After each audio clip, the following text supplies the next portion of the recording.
Amigas e amigos, saudações. Mais uma vez estamos aqui para poder falar sobre jornalismo neste podcast Mais Que Conversa. Estou aqui com o meu companheiro André Mussamo, de sempre. Sim, senhora. Bem disposto. Bom dia, boa tarde, boa noite. Um abraço a todos que estão conosco neste canal, que já vai tornando um hábito para os que gostam de boas conversas. Exatamente. E hoje temos um jornalista, dizem que há uma bebida quanto mais... Mais velha, melhor. Melhor. É o vinho, não é? É o vinho. Hoje estamos então com um veterano, um velho camarada, estamos com Ilídio Manuel. Quem é o Ilídio Manuel? Exatamente, quem é?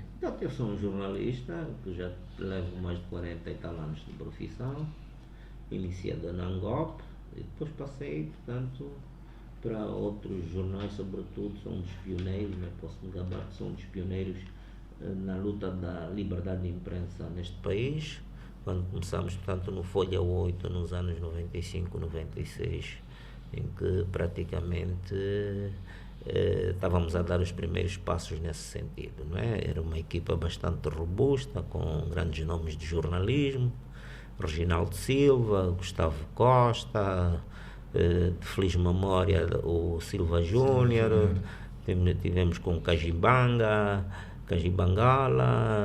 o Costinha, né? O Costinha, falecido Pires Ferreira. Portanto, era uma equipa assim bastante forte naquela altura. E depois foram aparecendo outros, Salas Neto e António Quinos e de resto, mas foi de facto uma coisa...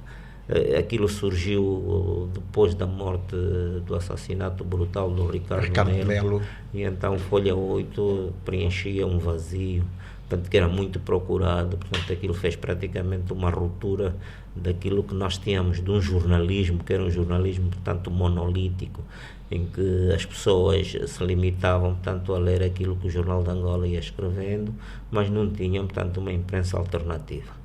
E o Folha 8 naquela altura era feito mais ou menos, o regime era de fotocópia, isso era uma era o Folha 8 e o Imparcial Fax, depois o atual, eram fotocopiados. Haviam impressoras, inclusive, nas redações. Sim.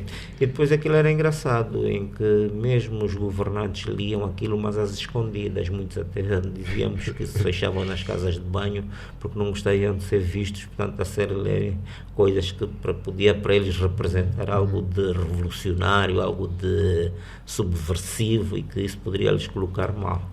E fomos, portanto, fazendo aqui um jornalismo, portanto, também é verdade que naquela altura as alternativas, portanto, de ouvir rádios também eram muito difíceis.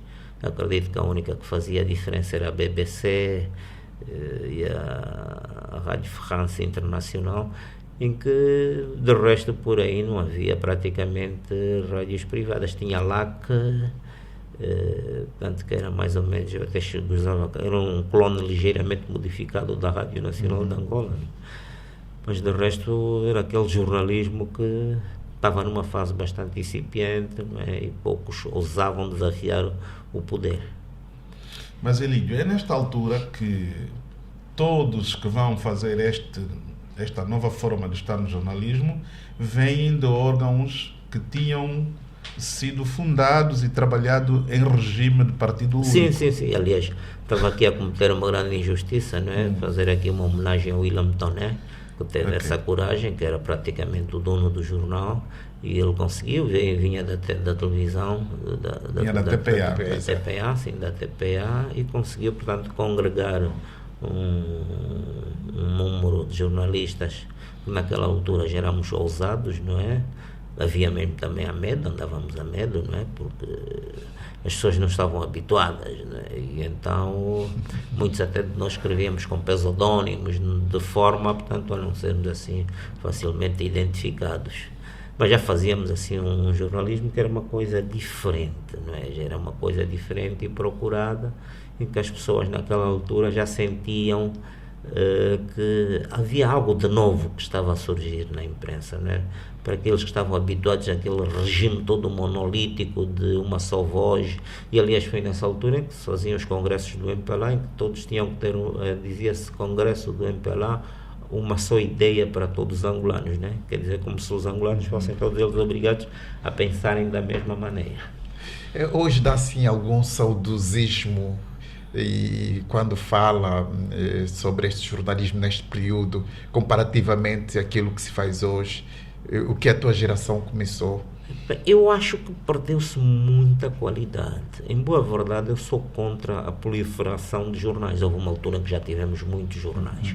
Portanto, mas a quantidade acabou por prejudicar seriamente a qualidade, não é? Porque é verdade que um país também precisa de crescer, é preciso um número suficiente. Angola, um dos casos, um contraste para mim, que eu acho em África e talvez no mundo, né? Um país com que temos à volta de, estamos aí na ordem dos quase 40 milhões de habitantes e só temos um jornal diário, um matutino, que é o Jornal de Angola. E um semanário físico, né? Um semanário físico, pois.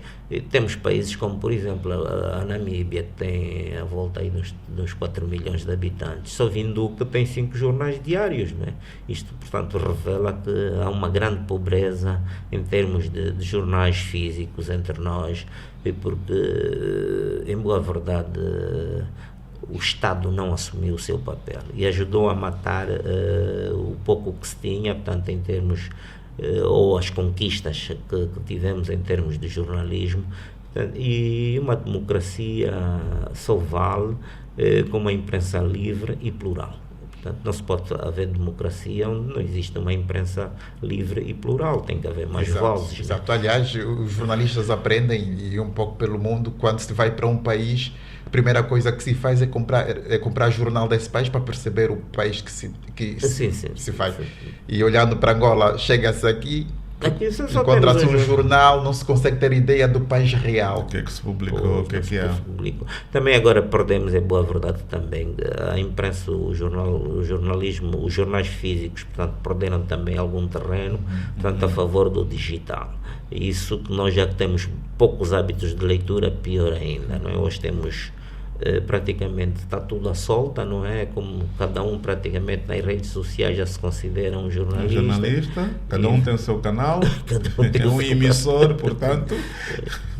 E tudo isto, de certo modo, as redes sociais ganharam um certo protagonismo também por culpa da censura governamental.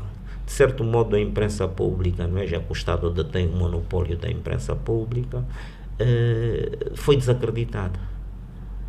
E hoje as pessoas procuram como alternativa, portanto, as redes sociais. Embora estas também não sejam a panaceia dos problemas. Porquê? Porque, ironicamente, até gosto de dizer isto, as pessoas mais facilmente acreditam hoje numa mentira das redes sociais do que numa verdade ou meia-verdade da imprensa pública. Quer dizer, a imprensa pública habituou-se a mentir, ainda que fale a verdade, as pessoas hoje já não acreditam, não é? Há um descrédito. E isso tudo favorece, né? Naturalmente, há pessoas que estão nas redes sociais, umas têm mesmo o fito de desinformar, as outras, portanto, provocar uma certa agitação política, disso aparece tudo, não é?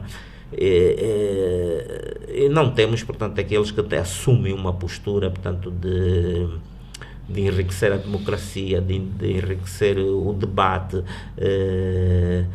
e então isto, de certo modo, portanto, ajuda, portanto, a criar este clima, não é, das fake news, essa situação toda, porque, de certo modo, pronto, é um terreno livre, não é, onde cada um dispara.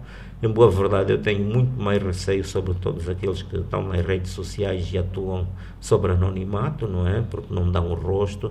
Estes, para mim, são muito mais perigosos em relação àqueles que, portanto, são perfeitamente identificáveis, sabem o que é que estão nas redes sociais e esses são responsáveis porque sabem que podem, portanto, arcar com determinadas consequências do ponto de vista, tanto do crime e do ponto de vista, portanto, da responsabilização civil também. O caminho hoje pelo mundo, os jornais físicos, muitos, os mais antigos inclusive, para falar do jornal da Independente, depois passou para digital, na Inglaterra, hoje é o caminho para ir. Mas a grande questão cá nosso é a estrutura. Não existe estrutura a nível dos sites, né, de serem realmente jornais que possam fazer jornalismo como tal. E esta preocupação também falou. Como resolver esta situação? Do meu ponto de vista, quando me fala em sites, de facto, o certo jornalismo está tendo está a evoluir neste sentido. Mas o Estado tem que assumir o seu papel. O Estado tem que incentivar, portanto, justamente apostar nesse tipo de jornalismo. Porquê? Porque nós não temos empresários, ou são muito poucos, portanto, que investem em jornais. Investir em jornais, estamos a investir em democracia, e nós não temos empresários com essa cultura, né? Talvez, posso dizer, o único que tem estado a investir em Angola é o Emanuel Madaleno, não é? Que tem o Novo Jornal e tem o Expansão. Porque de resto agora não estou a ver outros empresários a investirem nisso. Portanto, o Estado tem essa, e aliás a própria lei de imprensa diz que o Estado deve conceder incentivos à imprensa privada. Aqui tivemos uma questão, um paradoxo. Aqueles que deviam de facto apostar nessa imprensa privada com determinados apoios ajudaram-na a enterrar. Portanto, a imprensa privada é vista, ou a imprensa alternativa, chamemos, é vista como um adversário a abater. Não se tem aquela cultura de dizer que não, nós vamos diversificar, portanto criar alternativas para que as pessoas possam ter acesso a outras fontes. Aliás, o acesso às fontes, à informação, está consagrado na própria Constituição da República de Angola. Não é? Nós tivemos, por exemplo, há um site em Portugal, que é o Observador, que tem tido muito peso, em que absorve grandes penas do jornalismo português, e que, aliás, também há outro aspecto que nós aqui não temos, tanto temos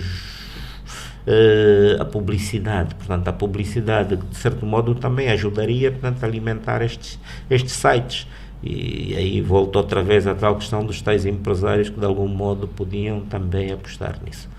Mas, Elídio, são os empresários que não gostam da democracia, ou é o tipo de democracia que temos que não é apetecível para os empresários investir nessa área? É preciso ver o nosso histórico dos nossos empresários, né?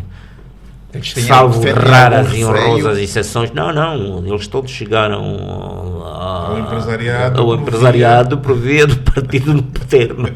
Aliás, e portanto têm a sombra que prosperaram, a sombra do partido no poder, e praticamente têm um compromisso. Não estou a ver mesmo empresários neste país que por si só, que não tenha só debaixo da sombra do partido no poder, que tenha chegado ao dinheiro. Prosperado. Há algum medo aqui? Naturalmente não é, porque nós temos, portanto, este é um partido-Estado, né, que tem influência em tudo, mas em tudo mesmo, não é em vão que até temos um comitê de especialidade dos jornalistas do MPLA, temos um comitê de especialidade dos juristas do MPLA, temos um comitê de especialidade dos médicos do MPLA. Eu não sei se na Coreia do Norte, não é? Existe isso. É o exemplo mais próximo para comparar a Angola. Sim, eu acho que sim. Pelo menos aqui o presidente não impõe um corte de cabelo exclusivo para o presidente, nem proíbe o uso da jeans e da Coca-Cola. Mas é só tirando estes aspectos, nessa questão, pelo menos. Faça-se justiça, né? A Coreia deve ser pior. Sim. Mas estamos próximos disso, no seu entender? Nesse aspecto, eu não sei, eu não conheço, pelo menos nunca ouvi falar que na Coreia há esses comitês de especialidade, né? Eu acho que uma aberração, por exemplo, ter um comitê de especialidade dos médicos do MPLA. Imaginemos com um paciente que seja da oposição que morra às mãos de um médico do MPLA, mesmo, ainda que tivesse que morrer, levanta sempre a suspeita, não é? Mas que o indivíduo foi sacrificado politicamente. Pois são profissões tão nobres em que não faz sentido. A cor partidária não faz sentido. Como ser jurista, mas que um jurista está para decidir em função da Constituição da República, não é? E da lei. Não da cor partidária. Não se pode da cor partidária. Ainda que ele venha a tomar uma decisão, que muitas das vezes até da mais justa, mas levanta sempre aquela suspeita, né? Se tiver que julgar, por exemplo, um ativista, se tiver que julgar um elemento da oposição, fica sempre com aquela ideia que houve, portanto, uma tendência de politização da justiça. E se a isso juntarmos a subserviência do poder judicial em Angola, estão criadas os ingredientes para se dizer que a justiça em Angola, portanto, é exercida, portanto, de acordo com os interesses ao sabor do partido que está no poder. Vamos voltar às fake news e falou um bocadinho disto. Temos aí uma lei que contrasta um pouco com aquilo que é a posição das organizações de jornalistas. O próprio sindicato já também falou à volta, e outras organizações nacionais e internacionais. Como é que vê para esta lei? Eu acho que esta lei das fake news, esta está direcionada a alvos próprios para abater determinados críticos que no espaço público têm muitos seguidores. Eles não estão muito preocupados com o António, que nas redes sociais manda uma boca, ainda que isto não se confirma. Mas há pessoas que têm uma série de seguidores, naturalmente, que têm influência no espaço público. Então é necessário que essas pessoas sejam, portanto, afastadas. Portanto, essas sim, para eles estão preocupados com esse tipo de pessoas. Daí que voltemos, portanto, o que é que acaba por redondar as fake news? As fake news, essas notícias, portanto, que são feitas com base na falsidade, acabam sempre por desembocar em crimes que estão contemplados no Código Penal. Sim. E o nosso Código Penal foi revisto há bem pouco tempo, em 2020. Sim, mais ou menos nesse período. Foi em 2020. E foi, portanto, eu creio que foi prorrogado em 2021, se a memória não me atraiçoa. E já contempla este tipo de crimes. Injúria, calúnia, difamação, já contempla? Sim, já contempla São isso. São os crimes passíveis de uma situação de falsas notícias. Não é? Falsas notícias. Mas nós aqui, mesmo assim, ainda o nosso Código Penal revisto, mas está em colide com aquilo que são os pressupostos dos Estados democráticos, porque este tipo de crimes noutros países já não implicam a componente penal, prisão, dão quanto muito a componente civil, a multa, as indemnizações e não as prisões. Mas aqui a tendência aliás, tivemos, por exemplo, uma outra aberração que tivemos foi, por exemplo, da lei de vandalismo, em que a moldura penal para quem destrói um poste chega aos 25 anos, quer dizer, que é o equivalente a quem priva a vida de outrem. Quer dizer, é a mesma coisa, estamos a dizer que um poste de energia tem o mesmo valor que uma vida humana. E a vida humana é o bem mais importante. Mais precioso, é inestimável o seu valor. É inestimável o seu valor, tanto mais que depois da Ordem dos Advogados, portanto, ter pedido uma revisão abstrata da lei, ela, portanto, em sede do Tribunal Constitucional, foi chumbada. Reverter a aplicação da devolveu, né? Neste caso, portanto, tem que voltar ao Parlamento. Acredita que depois vai acontecer o mesmo com a lei de fake news? Eu acredito também, tenho alguma esperança. Isso pode ocorrer muito mais tarde, só depois da realização das eleições. Não, mas o objetivo é mesmo, porque há um pacote que está-se a preparar, em que já preparar as eleições, portanto, é necessário acantonar.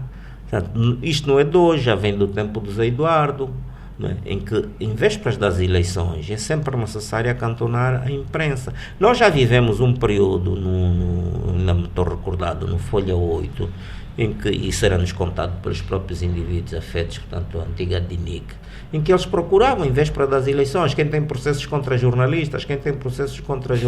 Nós ressuscitamos e depois das eleições, portanto, havia uma descompressão.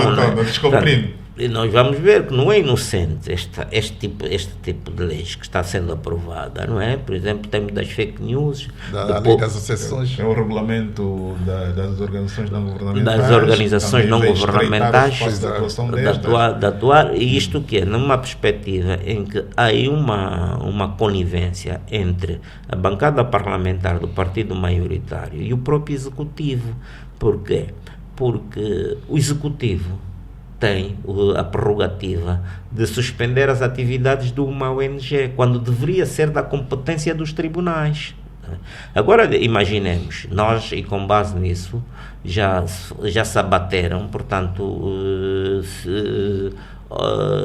órgãos ou canais de informação. Tivemos a TV Vida, que foi a Vida, a TV Vida, a Zimbo, a palanca daquela a palanca... Não, a palanca foi já numa outra situação de confisco. De confisco, sim. Pois. Tivemos aquela que estava ligada à Igreja Universal, que era dos brasileiros, que também foi abatida nessa altura. É a Record.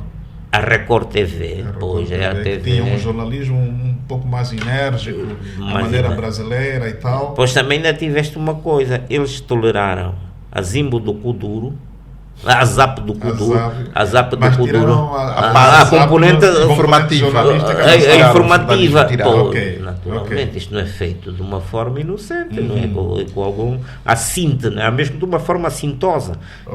Vamos, quer dizer, meter o país a dançar o Kuduro, não é? Que as pessoas, portanto, perderam aquela capacidade. Tira a sua opinião. Por acaso, aquele canal da ZAP já se estava a tornar uma coisa de uma rotina na minha forma de consumir conteúdos televisivos. Sim, depois promovia o debate, já ia buscar pessoas com opiniões diferentes. Contraditório suficiente para equilibrar a emissão. Enfim, então o Ilídio pensa que isto é uma máquina que está montada para garantir a vitória em 2027. Sim, naturalmente, a contornar determinados incômodos, determinadas vozes, né?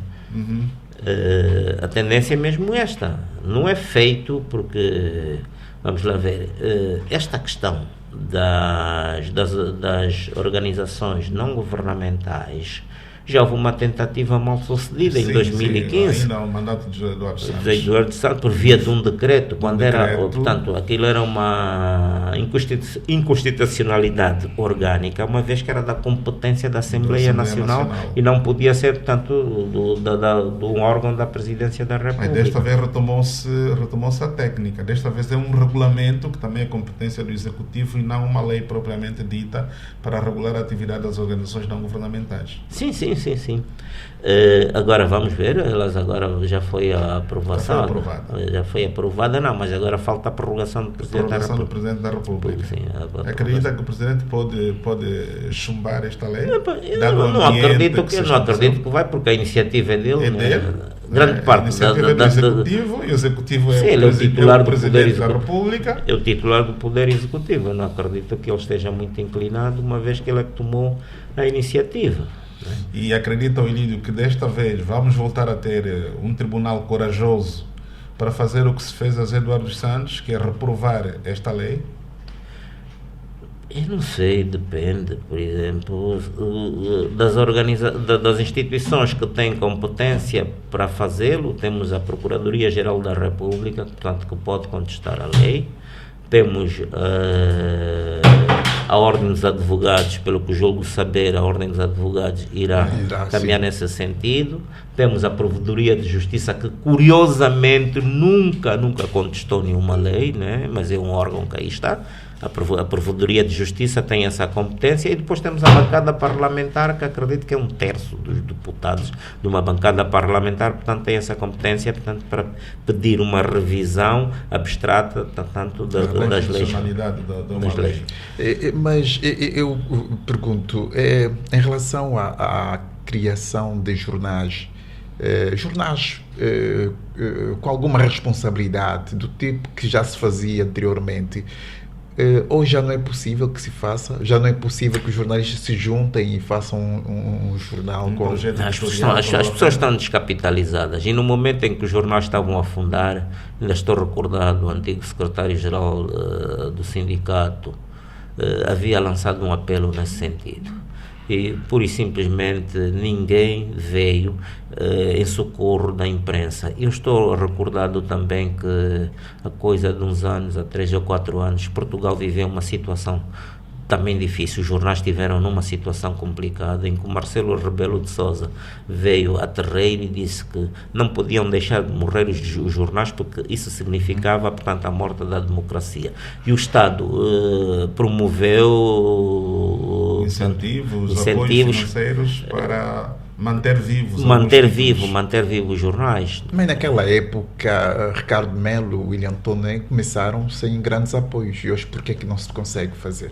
Também, mas é aquilo que dizia, também os custos de produção eram menores, não é? Aquilo era por fax, era por fotocópias. E ainda havia alguma publicidade, eu lembro. Sim, havia alguma publicidade. Havia um espaço cativo na capa, que era das grandes moadas. Aqui anda, sei que aqui anda fazia publicidade. E até publicidade da Sonangol tínhamos no Folha 8. Pois, mas a determinada altura, eles também quando quisessem, e também estou recordado no semanário inglês, que a determinada altura eles orientavam as empresas a retirarem a publicidade, esvaziar o órgão para deixar de ter dinheiro. Pois, financeiramente, portanto, era uma forma de descapitalizar e fazer com que este órgão, portanto, não tivesse formas de se sustentar do ponto de vista financeiro. Aí há essa pressão, não é? E depois também sabendo-se, não é?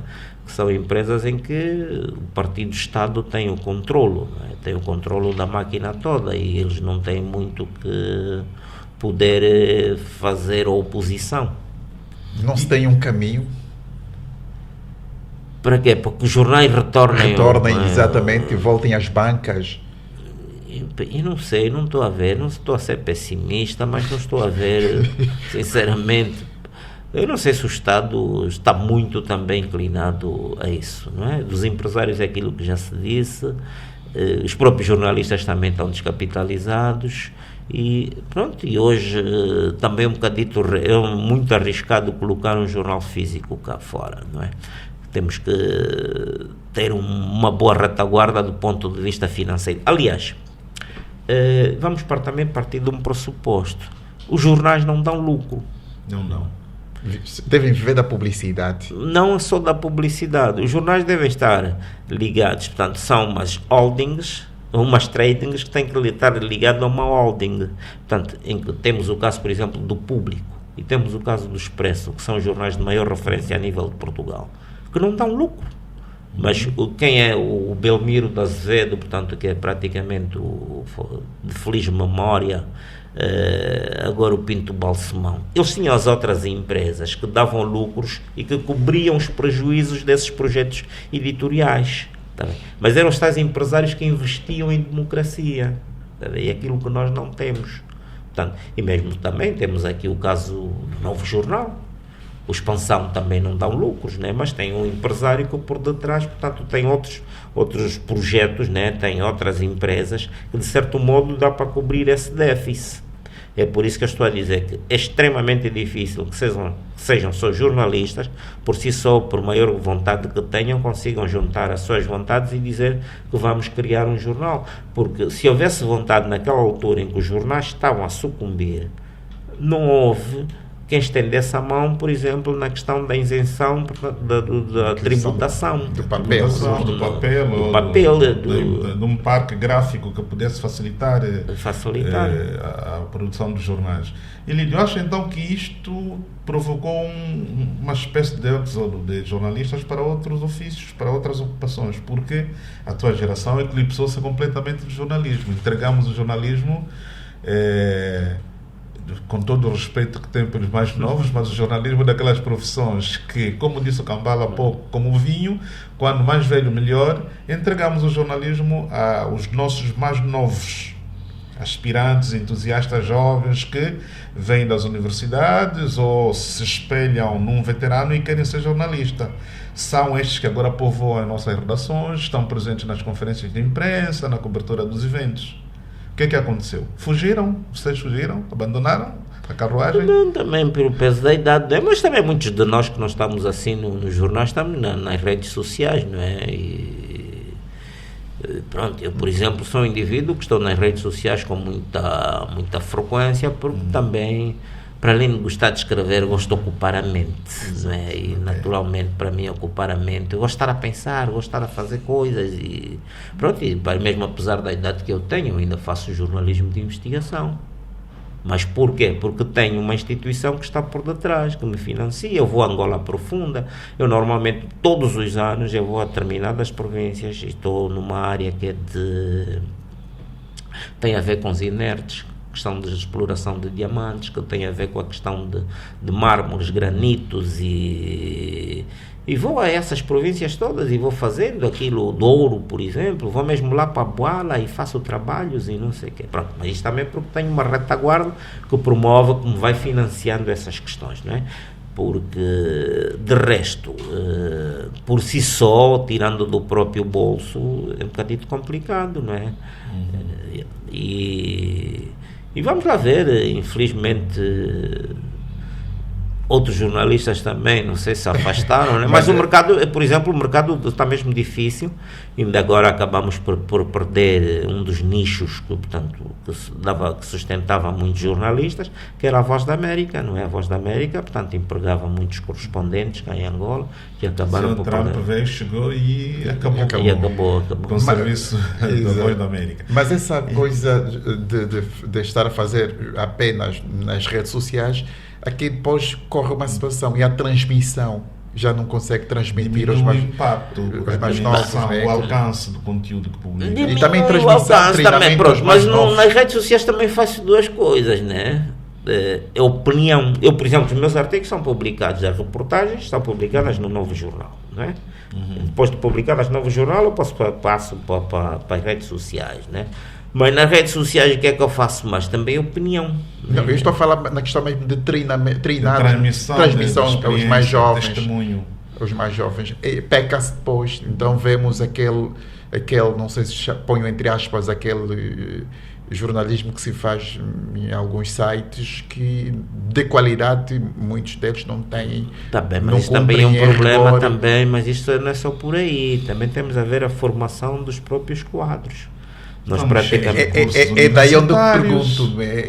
Sim, de facto temos mais formados do ponto de vista como formação superior, mas a qualidade precisam. Mas isto também não é só um problema só inerente ao jornalismo. Sim, mas a educação e o ensino neste país.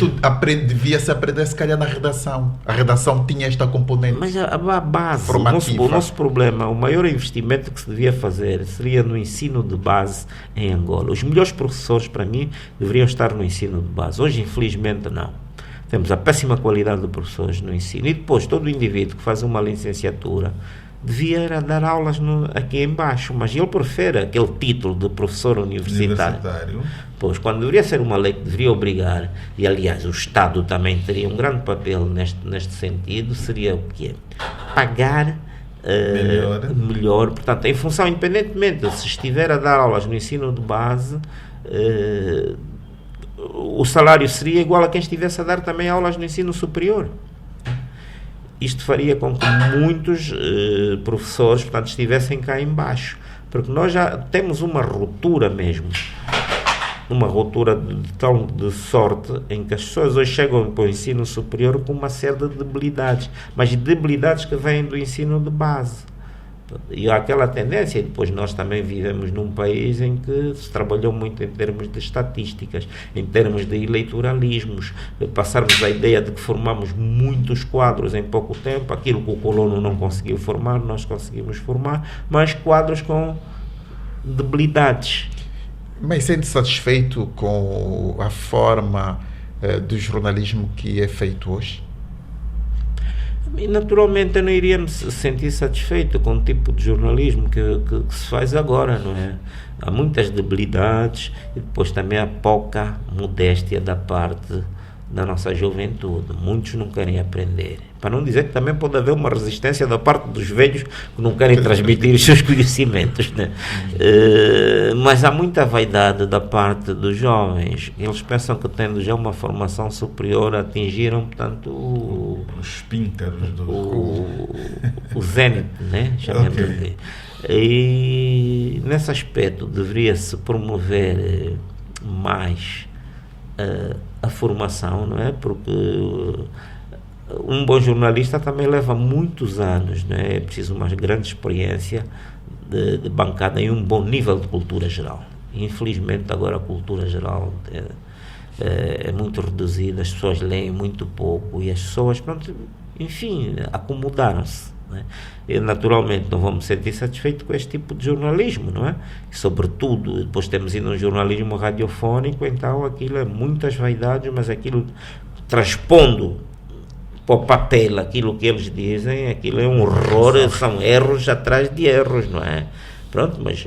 E o Elídio é uma espécie de um cão de guarda quanto à boa escrita. Lembro-me de estar atrás, em cima de uma estação todos os finais de semana com a questão das crases, os oráculos que são feitos com aquelas barbaridades todas não encontram paz na pena, na atuação do Elídio nas redes sociais.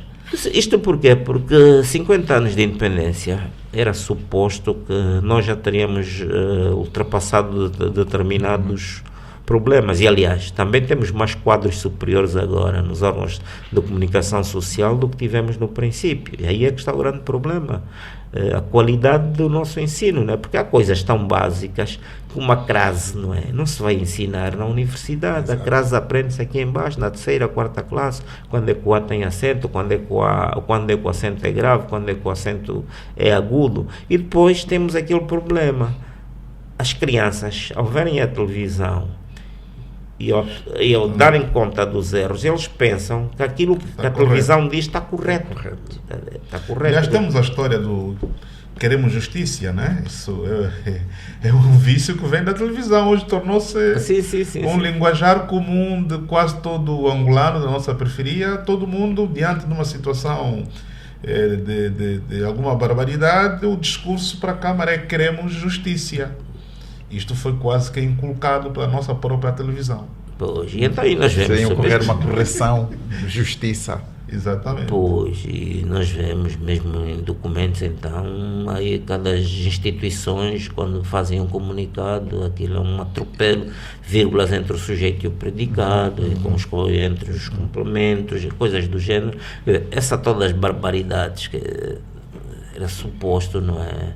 Nem no próprio já detectamos erros no próprio Diário da República, né? Que é o documento oficial. Hoje, Elídio, há uma preocupação, e estive recentemente a falar com colega jornalista do Diário, e mostrou uma preocupação de muita juventude estar a utilizar o IA, inteligência artificial. Não é um risco um jornalista permanentemente vai utilizar IA? Não é? Eu não sei, olha, eu vou dizer que eu nunca utilizei inteligência artificial. Nunca. É um risco? Para mim é uma forma de comodismo, não é? As pessoas, portanto, deixam de pensar e vão à inteligência artificial e dá pronto para fazer aquilo que eles... Pronto. Porque a coisa que é o pensamento original, e por mais limitado que esteja, é verdade, a inteligência artificial é uma coisa bonita, que faz falta e que não sei o quê. Mas eu sinto que aquilo é uma forma, é um comodismo. Essas notícias depois perdem algum... não é aquela naturalidade, aquela coisa, não é uma coisa original, não é uma coisa original. Eu prefiro até ler uma coisa original, com todas as limitações que tem, do que uma coisa muito bem elaborada, mas sei que foi com recurso à inteligência artificial. Porque perde a essência. Sim, para na própria linguagem do texto, na descrição, dos factos, ela perde a originalidade quando se recorre à inteligência artificial. E, aliás, também já temos problemas mesmo de escritores que agora estão a emergir com base na inteligência artificial. E que, para mim, eu acho que chamemos um plágio. Um plágio melhorado. Ok, quando eu anunciei para um círculo privado que ia entrevistar, íamos ter no nosso podcast o Elídio, alguém pediu-me para lhe fazer a seguinte pergunta. Usa o jornalismo para chantagear políticos, figuras públicas? Eu não. Não. Agora voltemos a uma criação sua que eu quero que fale dela. A famosa Noite das Facas Longas.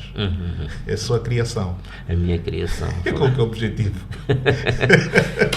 O objetivo das facas longas. Bom, as facas longas, isto tem a ver da forma como determinados programas de análise de televisão são feitos aos final de semana, em que não se promove o equilíbrio, não se promove a imparcialidade. Aquilo é mais uma forma de assassinato de caráteres de determinadas figuras da oposição.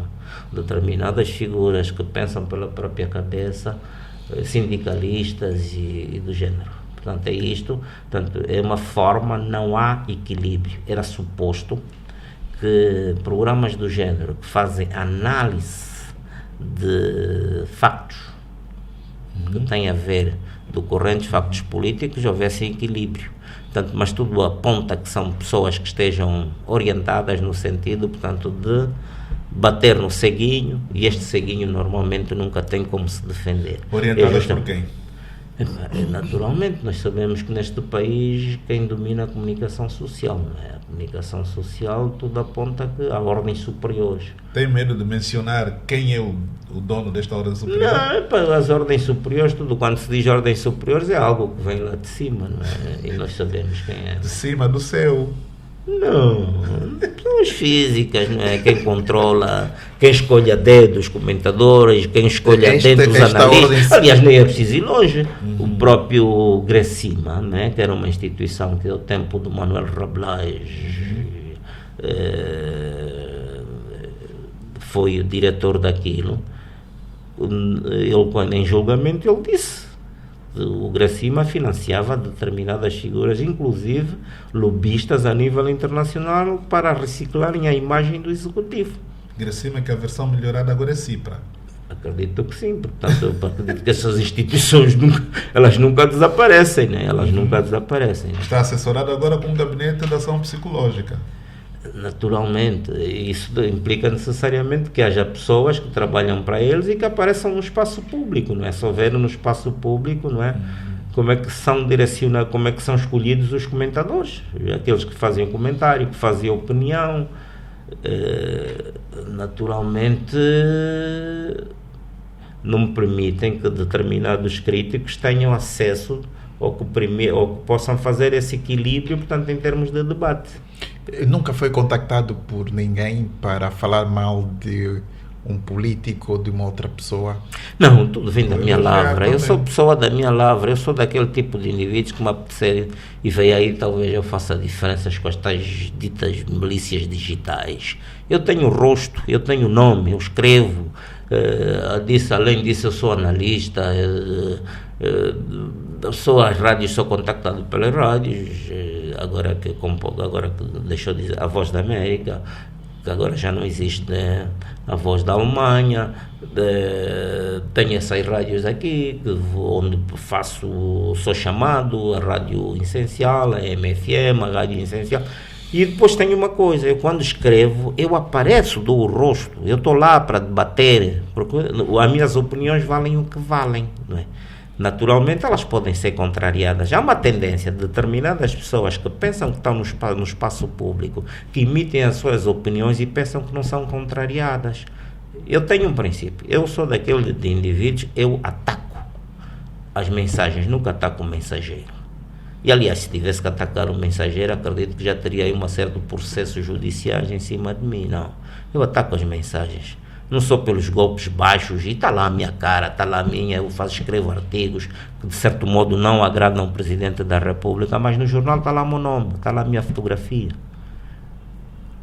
Portanto, se para o Presidente da República, que é o mais alto mandatário, eu dou o rosto, não me vou refugiar com pessoas que estão aqui a nível... Pseudónimos com pessoas mais cá abaixo. Não tenho necessidade de fazer uma coisa dessa. Elídio, temos uma novidade no país. Parece-me que há uns vírus por aí com a finalidade de vigiarem-nos a todos nós. Há o exemplo agora do Teixeira Cândido, que com uma investigação acaba de revelar que afinal tinha o telefone grampado. Não tem receio que o teu esteja grampado? Eu sempre tive esse receio. Aliás, já escrevi isso sobre as escutas telefónicas. Eu já escrevi isso, mas para mim a maior preocupação até não é aquilo que eles estejam a grampear o meu telefone, porque aquilo que eu escrevo, aquilo que me vem na cabeça. A minha preocupação são as minhas fontes. A minha preocupação são as minhas fontes, estas sim, porque estas é que correm determinados riscos de perder os empregos. O emprego. Pois, porque eu praticamente já sou cinza, está a ver? Já não queima? Já não queima, já não queimei tanto e que já não queima. Mas de qualquer das maneiras pode-se dar também o caso da devassa da vida privada, não é? Eu de facto, olha, eu vou-lhe confessar, eu tenho uma relação muito conflituosa com as redes sociais. Eu não digo com as redes sociais, não, com as TICs.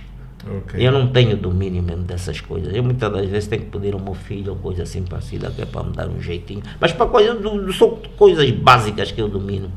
E então, me falaram de facto desse software. Isso parece-me que é uma coisa mais sofisticada. Antigamente havia outros aparelhos só de escuta, né? Parece que assim é muito mais sofisticado.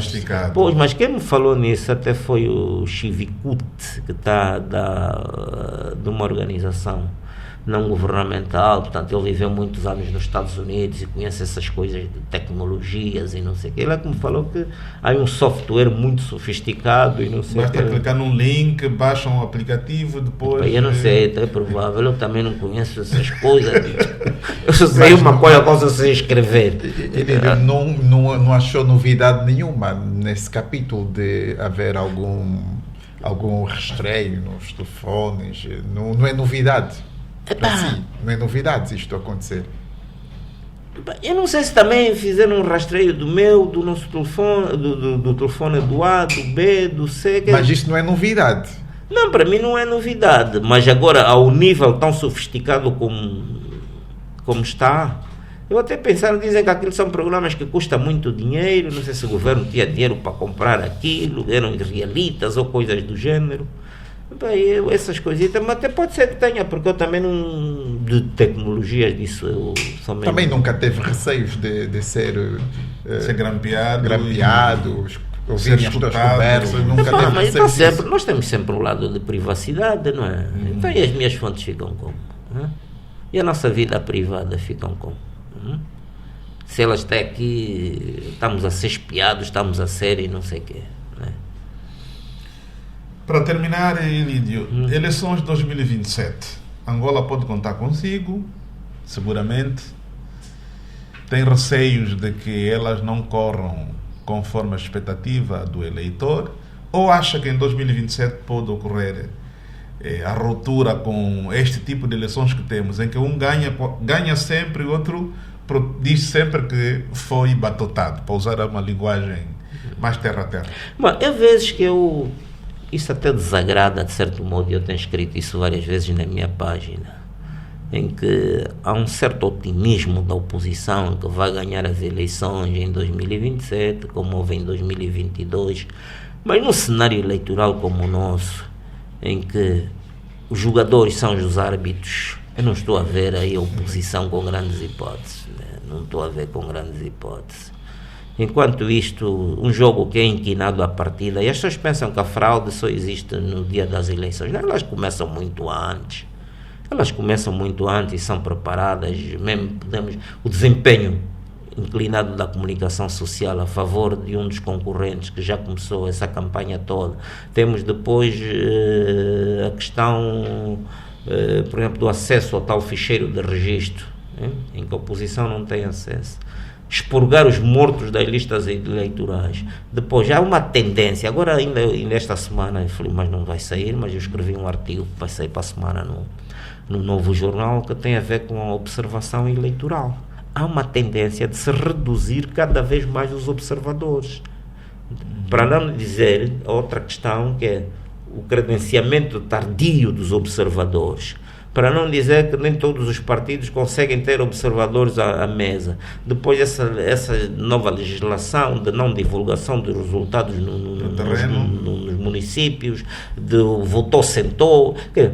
Há uma série de elementos que estão a ser introduzidos, portanto, que não contribuem para a transparência eleitoral.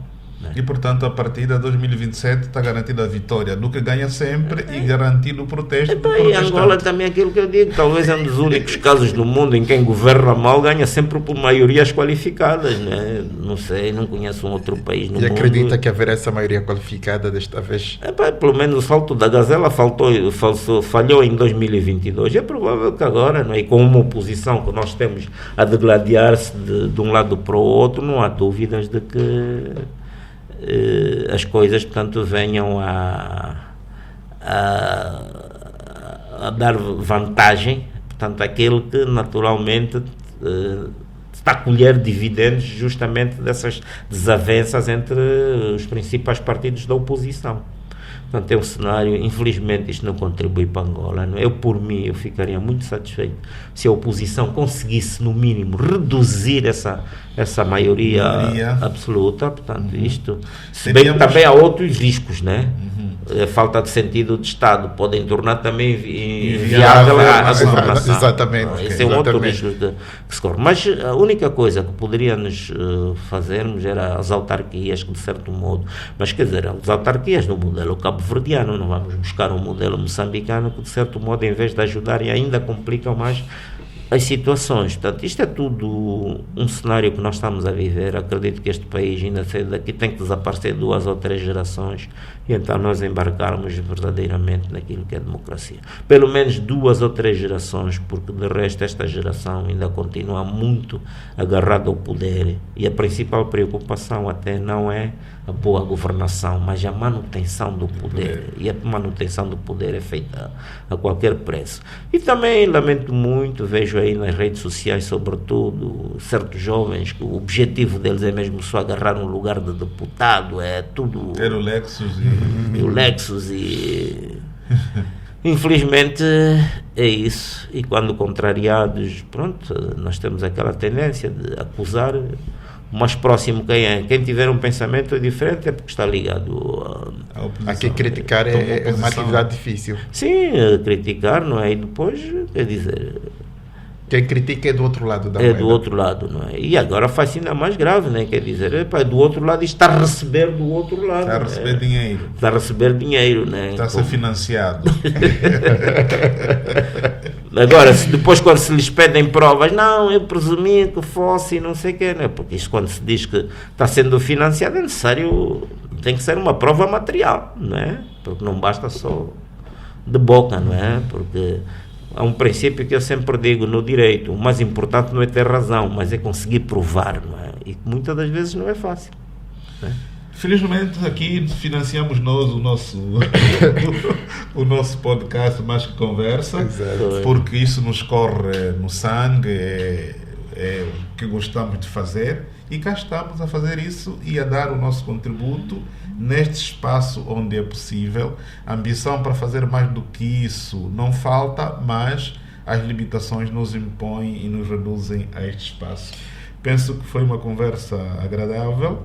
É impossível esgotar uma conversa 100% com um jornalista veterano da craveira do Ilídio.